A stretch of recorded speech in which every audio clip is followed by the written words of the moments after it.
house that watched. When we first arrived at 37 Willow Lane, the house looked perfect. It was the kind of place my husband and I had dreamed about for years. A quiet, old-fashioned home nestled on the outskirts of a small, picturesque town. The white picket fence was a little weathered, the shutters a bit askew, but that only added to its charm.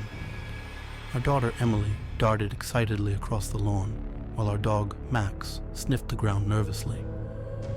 It was supposed to be our fresh start the first night. Our first evening in the house was uneventful. I brushed it off as an old house adjusting to the change in temperature. Emily was already asleep upstairs, and my husband Ben was finishing up in the gare. It wasn't until I heard Max growling softly near the staircase that my unease turned into fear. Max do. Strange happenings. The next morning, I chalked it all up to moving stress. Emily, however, seemed unusually quiet at breakfast. Everything okay. A little far, Ben and I. What man? She shrew. That's when I heard it, the faint sound, the attic door. The attic door was one of those pull-down kinds, with a string you had to tug to release the ladder. I hadn't been up there yet, and I had no plans to. But as the footsteps continued above my head, I felt calm. Ben was, when I final. The attic was him. Get out.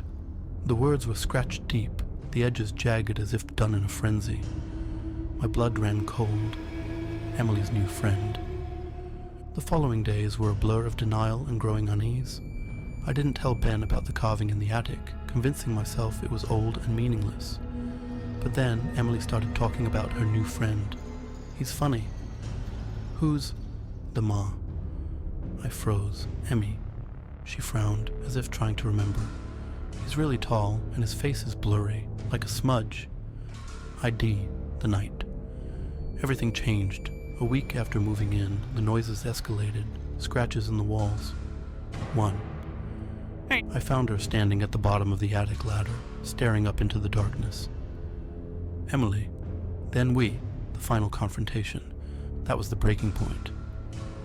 Ben and I decided to leave the house immediately, even if it meant sleeping in the car, but doors slammed shut on their own. The lights flickered violently, and then the attic ladder crawls. Something stepped out of the attic, a tall, shadowy figure with no DI. Emily screamed, and Max lunged at the figure, barking ferociously. But the shadow merely flicked its arm, and Max was thrown across the room, yelping in pain.